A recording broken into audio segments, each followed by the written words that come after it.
Energy Switch is the popular point-counterpoint show where two leading experts with different perspectives discuss the most pressing energy and climate issues in the news today. Coming up on Energy Switch, we'll talk about the benefits and challenges of electric cars. Funding for Energy Switch was provided in part by the University of Texas at Austin and by EarthX. Electric cars are quiet, fast, and efficient. You can fill them up in your garage overnight, and they produce no local emissions. But they're expensive, and their subsidies have gone mostly to the wealthy. And the critical minerals for their batteries are controlled by foreign powers, unless we begin more domestic mining. We'll look at all this and much more with my expert guests. Beia Spiller is a fellow at Resources for the Future, where she directs their transportation program. Before that, she was lead senior economist at Environmental Defense Fund. It takes time for transformation. It takes time for the vehicle fleet to turn over. Right now, it's only 5%. That's really low economies of scale. And so prices are high, yes. As they learn and figure out new manufacturing processes, those costs will come down. David Rapson is also an energy economist for the Federal Reserve Bank of Dallas and the Chancellor's Leadership Professor of Economics at the University of California, Davis. If the goal of the electric vehicle revolution is to reduce transportation emissions, then it's not about getting electric vehicles on the road, it's about getting gasoline cars off the road. I'm Scott Tinker, and I'm an energy scientist. In this episode of Energy Switch, Electric Cars, Pros and Cons, Part 1. So welcome, everybody. Really glad you're here with us. Most of us in the U.S. are driving gasoline cars or maybe diesel. Why do we care about EVs? Well, EVs have a huge environmental benefit, right? They remove all tailpipe emissions from the road. And one of the biggest reasons why I think electric vehicles are so exciting is the potential for them to really reduce the harm that transportation pollution has on disadvantaged communities. These communities tend to live closer to highways and major roadways, as well as depots. And so if we begin to electrify that, we can start to improve the health and well-being of these communities who have been so historically damaged by transportation pollution. There's a big environmental justice piece to it. Absolutely. Yeah. David?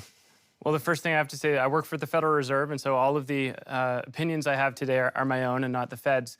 We care about electric vehicles because we care about climate change. You know, climate change is real, it's an urgent problem, and decarbonizing transportation is one of the most difficult aspects of that. And we have this technology that offers us a pathway where we decarbonize the grid and we switch from liquid fuels to electric vehicles. At least that's the vision. Yeah. Let's start with kind of the market. How deeply have EVs penetrated the market so far, U.S. at least? It's about 5.5%, and that's grown really rapidly over the past few years. Right. U.S. sells about 15 million cars a year, so we're looking at... It's about 750,000. Approaching a million cars, absolutely, EVs a year. And we expect that number to go up a lot over the coming years. Right. You know, there really has been a rapid increase in the adoption of this technology. Yeah. On the other hand, it's a very specific segment of the market that has taken off. Most of the consumers are very wealthy, and they're driving around cars that cost, you know, 60, 70, 80, sometimes $1,000, more dollars. So these are not inexpensive cars, and they're not accessible to the vast majority of the market at this point. Yeah, well, that's interesting. Can I push back on that a little bit? First of all, the great thing about Tesla was that they made these cars cool. Beforehand, everybody was thinking about these EVs as sort of horribly ugly, lacking in horsepower, lacking in performance. Right. And so now all of a sudden, people are thinking about EVs as, wow, this is a really cool car. We can have environmentally friendly driving, but also have it be really fun to drive. Right? Yeah. I mean, Prius is pretty ugly. Interesting. Well, and that was my kids are all beautiful. Right. That was like the main way that people were able to, improve the environmental impact of their driving. How do we see that globally, EVs? EVs have really taken off in China and in Europe. So in places where they want to signal that they're taking climate change seriously, electric vehicles are, the pathway to signal that. I think it's worth noting, though, that even as they increase in the market share of new vehicles, it's a lot smaller as a share of the cars on the road. Right. And, I think we're going to come back to this a few times, because if the goal of the electric vehicle revolution is to reduce transportation emissions, then it's not about getting electric vehicles on the road, it's about getting gasoline cars off the road. That's interesting. In addition, China and the EU, China consumes 5 times more petroleum than it produces.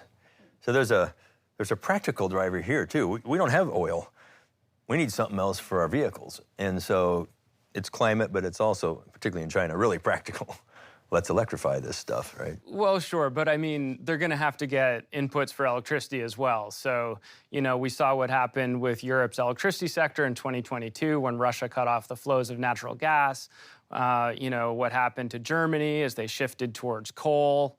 And China is also importing a lot of coal and building a lot of coal-fired plants. Correct. It's not good for climate, but it's good for transportation security. That's exactly right. And if we as economists could, wave our wand and do this efficiently, I think we'd have a lot more grid decarbonization happening before there's deep penetration of EVs in the market. Interesting. Because a lot, our grid worldwide is about 60% fossil fuels. 40% of that is coal worldwide. And you flip those numbers in the US, we're about 60% fossil fuels on the electric grid in the US, where it's 40% natural gas, so it's a little bit cleaner. Mm-hmm. But still, these cars have been branded, particularly in California, as zero emissions vehicles. And, that's true at the tailpipe, but that's not true if what you care about is climate change. Right. You agree? The idea that we need to wait until the grid is decarbonized to make this transition, I think that's a fallacy. Because it takes time for transformation. It takes time for the vehicle fleet to turn over. Right now, it's only 5%. That's really low economies of scale. And so prices are high, yes. But as we push for more electric vehicles to come into the market, as they learn and figure out new manufacturing processes, those costs will come down.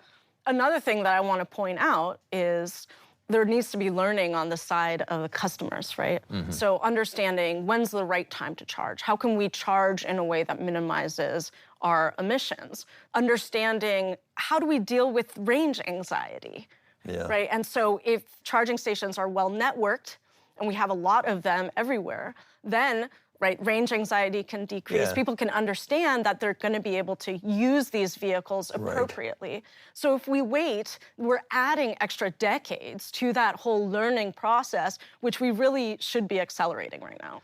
I agree with everything that Beia just said, and what she's really pointed out is the beginning of what's a really long list of obstacles. So, maybe we go a little bit slower. We learn, maybe not at as fast a rate, but we allow other technologies to be innovated as well. For example, battery storage technology, which will help decarbonize the grid, or hydrogen fuel technology, which will make electric vehicles, maybe not 100% of the vision. And so, I think foreclosing these other technology options by going all in on EVs, it's a little risky. Hold on, let me push back on that for a second. Sure. Because if we were going to try to make the vehicles on the road be both hydrogen and electric, we will need a massive infrastructure investment, right? Not just the charging stations that we're currently investing in, but also the fueling stations for these hydrogen vehicles, for these fuel cell vehicles. The billions of dollars that would cost society to make parallel investments in charging and fueling stations is massive. Yeah. So let's just touch on where electricity, batteries make sense, vehicle size, that kind of thing. What are your thoughts on that? We'll come back over here, David. Within the medium heavy-duty vehicle sector, there's a lot of use cases that can do very well with electric, particularly smaller vehicles right now, delivery vehicles, garbage trucks, school buses, and even transit buses. Right now, the cost is quite a bit higher. How can we bring it down? And it's not just going to be through subsidization of the vehicle purchase, because there's so many other different challenges within the medium heavy-duty vehicle sector that we're not going to be able to just throw money at the purchaser and think that that's going to be able to reduce the cost. Yeah, I mean, a motor, electric motor is so efficient. Combustion engine not, but gasoline is so efficient. Dense per unit weight or volume as compared to a battery. So you get this kind of strange trade-off. Your thoughts on the bigger vehicles? Yeah, well, I mean, I think that electric vehicle technology is most promising in light vehicles because batteries are so heavy and because liquid fuels like gasoline and diesel are very energy dense. And so they make sense for these bigger applications. For urban driving, I think electric vehicles are great. And you don't even necessarily need batteries as big as the ones that Tesla is putting in, or the ones that are being mandated under subsidy thresholds in current policy. I think, we should When you say big, give me a feel for weight in a car of a battery, like a four-door sedan. Well, a typical electric vehicle can be, 500 to 1,000 pounds more heavy than its non-battery counterpart. So, whereas 20 gallons of gasoline weighs about 100 pounds. Yeah, exactly. And you're putting it in a, $100 like polyethylene tank. It's you don't have to build this extremely expensive battery. And so I think the first thing is the use case, and the second thing is where's the grid clean? Because I'm sorry, I care about carbon emissions, and I think it does matter. It's not just about, going down this cost curve. It's about, do we want to be putting electric vehicles in places where there's a lot of coal on the grid? I think the answer is no. And right now, there's not enough of a nuanced conversation about where the EVs are going. Let's come back and talk a little bit about cost. Where are we now? Where do you see that heading? So electric vehicles obviously cost more than gasoline vehicles, but that's coming down, and it will continue to drop, in part due to the Inflation Reduction Act subsidies requirements that, in order to be able to be eligible for a subsidy, the vehicle price can't exceed a certain threshold. Okay. And as the numbers come up, as more and more people purchase these vehicles, prices will continue to drop. And subsidies go away, or? Yeah, even when subsidies go away, I mean, we can achieve cost parity within, several years as manufacturers innovate and are able to take advantage of these large-scale demands. Right. How much do they cost on average? What are we looking at? So last year, the average MSRP for an electric vehicle was about $66,000. But I think we need to keep two main things in mind when we think about EV costs. One is they've got these big batteries, and the batteries are expensive. And they're expensive because they have all these metals that go into them, and that's instead of having a plastic gasoline tank, right? So we've made incredible progress bringing those prices down. They've come down about 90% in the last decade, so batteries are a lot less expensive. And I think one of the things we're about to see is a proliferation of choice in EVs. The vehicle manufacturers are going to create many more models, introduce many more models, including ones that are going to be less expensive. Right. Are they cheaper to operate, maintain? It depends entirely upon a few different things. One, where you live. So what's the price that you're facing in the utility service territory? Number two, what the gasoline price is in your neighborhood and in your region. And then three, what time you charge, because there's a lot of time variant pricing.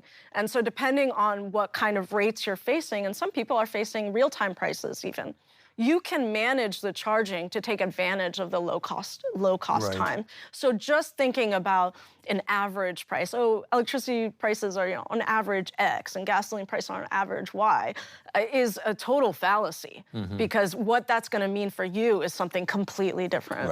Right. Maybe we don't want to just focus on averages, but electric vehicles are really efficient, and so the cost to drive a mile is typically a little bit lower.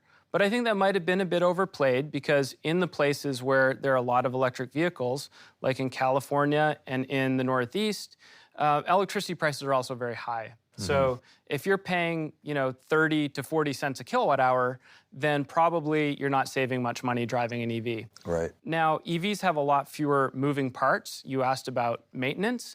And so, we think that EVs are not going to require as many service appointments, so they'll be less expensive in that way. But at some point, you're going to have to replace the battery. Right. And that's going to be kind of equivalent to replacing a transmission in a gasoline car. So, how this all plays out, I honestly don't think that people should be buying these based on whether they're cheaper or not. I think people have many more important factors that go into their car choice. Absolutely, I agree. When people go to purchase vehicles, regardless of the fuel type, what they're looking for is comfort, safety, aesthetics. We want horsepower, we want performance, more than how much it costs to drive. I also have that issue. Right. One of the things that they care least about is the cost of fueling. And that has been true with respect to the gasoline market. And that's why the efficiency standards were so highly important. We've been kind of spoiled by cheap gasoline for a long time, Absolutely. too. Everybody's mentioning subsidies. How do they work? Well, I mean, we've got really big subsidy programs from the federal government and from many state governments. And so when you buy an electric vehicle, you can get a credit on your taxes that, the federal credit right now is about $7,500, but there are lots of complexities that are, being woven into that around means testing, where if you're very wealthy, you don't get the subsidy and the type of car you're buying. But I really want to focus in on these subsidies for a minute, because I think this is one of the areas where I think we're getting it wrong. These subsidies are being offered with a vision that the EVs are displacing gasoline cars. And I think there's two really important pieces of evidence that that's not happening.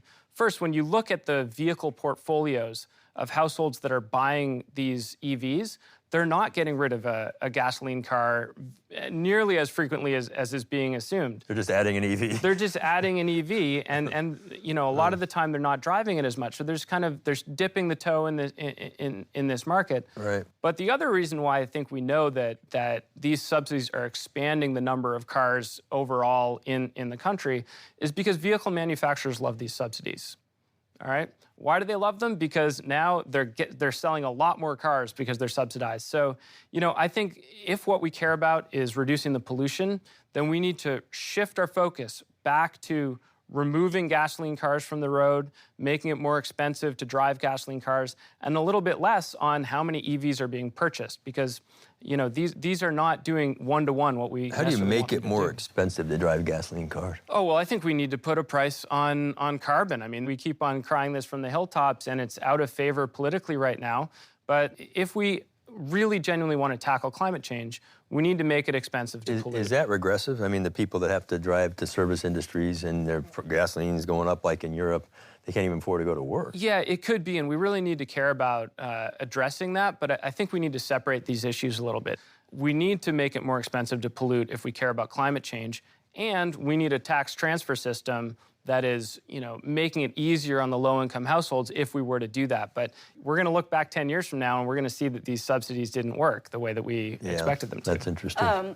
Just on the point of gasoline taxes being regressive, that money that comes in from the taxes, it could be used, in part to fix up our infrastructure, but part of that could then be sent back to households based on their characteristics. So we can make these gasoline taxes not regressive. Yeah. And I also want to respond to what Dave had said about which vehicles are being replaced. I actually really think it depends on the data set you're looking at. So we have this really great data set in Massachusetts where we're able to track households over time. We know all the vehicles that they have in their household. We know when they purchase new vehicles, which vehicles they get rid of, and which ones they hold on to. And what we find is that households who purchase an EV are just slightly more likely to purchase that as an additional vehicle.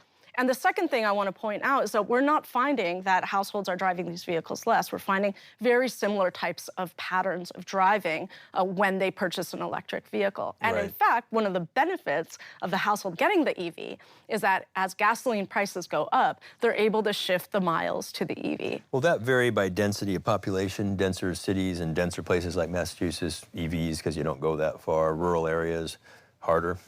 Possibly, but we have data from all over Massachusetts. I still think of the whole state as little, but we're in Texas, everything is little, except for Alaska. So what percentage of the EV cost, let's say unsubsidized, is the battery? What percentage, plus or minus? This is a really good question. First of all, there's a lot of variation in the size of batteries. Right.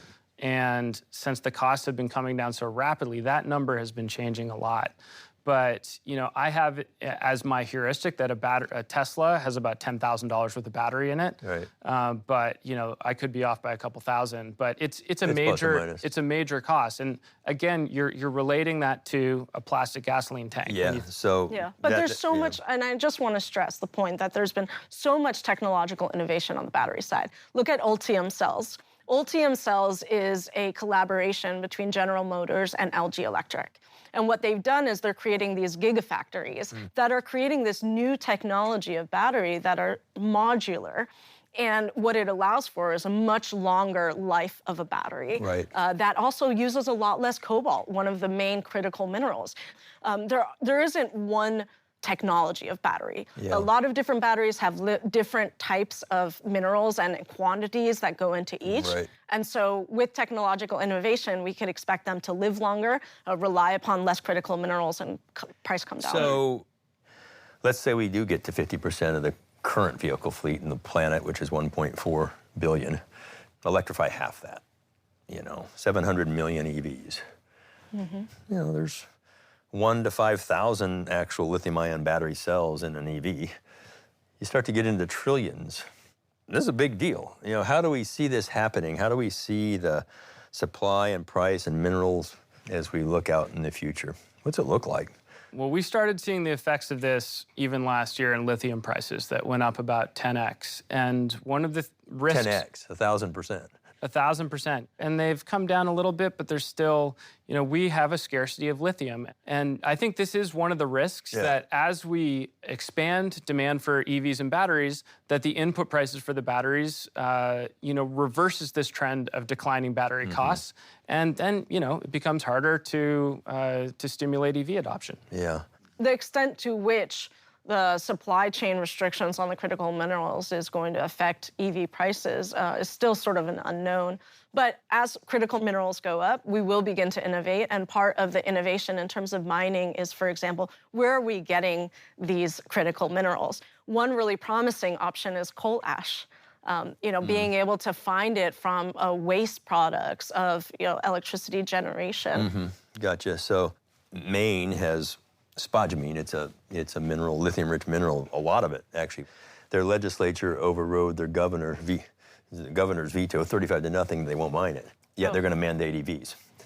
So here's one of the great challenges. Are we going to mine in the U.S.? How do you see that? I think so, yes. You think so? I think, though, it's challenging. There's 3 or 4 different agencies, regulations that determine where we can and can't mine. And so I think it is a question of how do we go about taking a look at all these regulations and thinking, what can we loosen, make sure that that mining's done in a responsible manner in a way that's not affecting local communities. Right. It's where they come from, but also then who processes it. And China processes a lot of these things now. And good for them, they got out in front of it. And we have one processing plant in this country. Right. So the question is, what does the permitting process look like to put in these processing plants here? From what I hear, is pretty challenging. Yeah. So we need, that sort of processing plant capacity within the United States will need to grow. Yeah.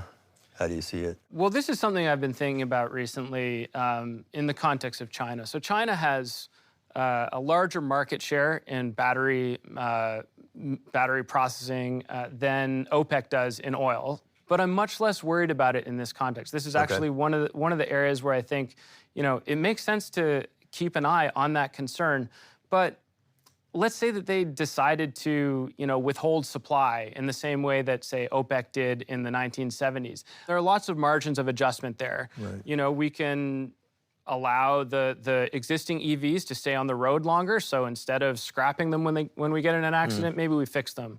Or we can, buy gasoline cars. And, I think we need to be aware of pressure relief valves for situations like that. And, when somebody cuts off the electric grid, there's really no substitute. When somebody cuts off the supply of gasoline, you're stuck without being able to go anywhere. It's not exactly the same with battery minerals. In the U.S., electric cars now make up 5% of new cars sold. They're expensive, though, and their subsidies have gone mostly to the wealthy. But EV choices are increasing, and costs are decreasing, which could help further adoption. 85% of global EVs are sold in Europe, and particularly China, including many scooters. They use domestic electricity rather than imported oil, helping with energy security.